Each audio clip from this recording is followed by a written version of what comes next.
स्वागत करते आणि डॉक्टर शैलजा फुले यांनी सरांचा परिचय करून दिला. धन्यवाद वर्षाजी.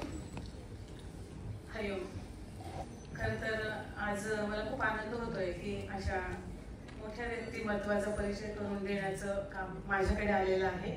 आणि निश्चितच मला खूप आनंद होतोय की हे तुम्हाला कळतंय की अशा व्यक्ती ही आपल्या जवळ असताना सुद्धा आपल्याला माहीत नसतात आणि त्यासाठी योगच यावं लागतं.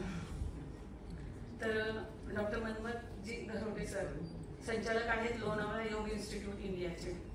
लोणावळा आपल्या सगळ्यांना परिचितच आहे, पण तसं जर बघायला गेलं तर लोणावळ्याला खूप सारे योग केंद्र पण आहेत. सरांनी मुंबई विद्यापीठातून त्यांची पहिली PhD शारीरिक शिक्षणात घेतलेली आहे. त्यानंतर सरांनी अनेक प्राचीन योग हस्तलिखितावर आधारित असे 25 पेक्षा अधिक पुस्तकं प्रकाशित केलेली आहेत.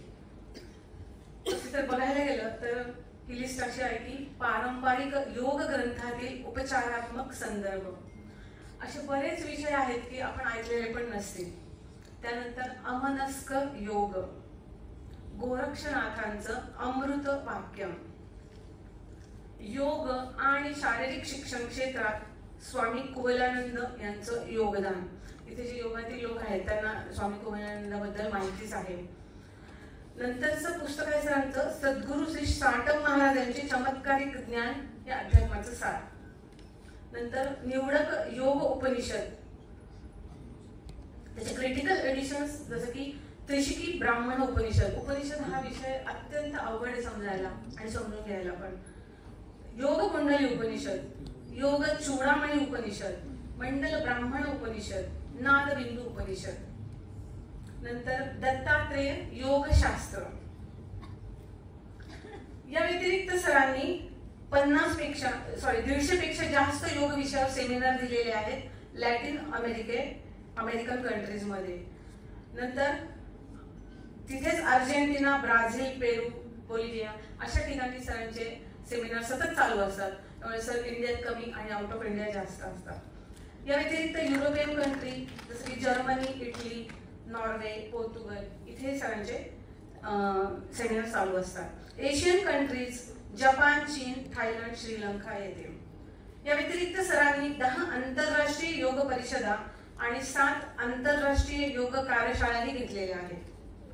सरांच्या मार्गदर्शनाखाली आतापर्यंत 4 विद्यार्थ्यांनी शारीरिक शिक्षणात PhD आणि 14 विद्यार्थ्यांनी MPhil शिक्षण पूर्ण केलेले आहे. अनेक आंतरराष्ट्रीय योग संस्थांचे ते सल्लागार आहेत. आणि सर तिथे गेल्यानंतर त्यांचे खूप सारे प्रेस कॉन्फरन्स असतात आणि आमच्या लेक्चर्समध्ये सरांनी आम्हाला त्याचा अनुभवही दिला. आणि तिथे योगाचं कार्य इतकं जोमाने चाललेलं असतं सरांच्या माध्यमातून. सर योग आणि क्रीडा संस्कृती मंडळ पुणे विद्यापीठाचे सदस्य आहेत. त्यांना अनेक राष्ट्रीय व आंतरराष्ट्रीय पुरस्कारही मिळालेले आहेत.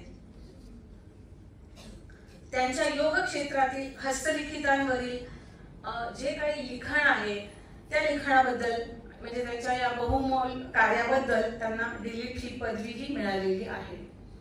असे हे बहुआयामी व्यक्तिमत्व आज आपल्याला लाभलेलं आहे. योग आणि मानसिक स्वास्थ्य याविषयी आता आपण त्यांच्याबद्दल जाणून घेणार आहोत, त्यांच्याकडून जाणून घेणार आहोत. त्या अगोदर पुढचं सूत्र मी डॉक्टर वर्षाकडे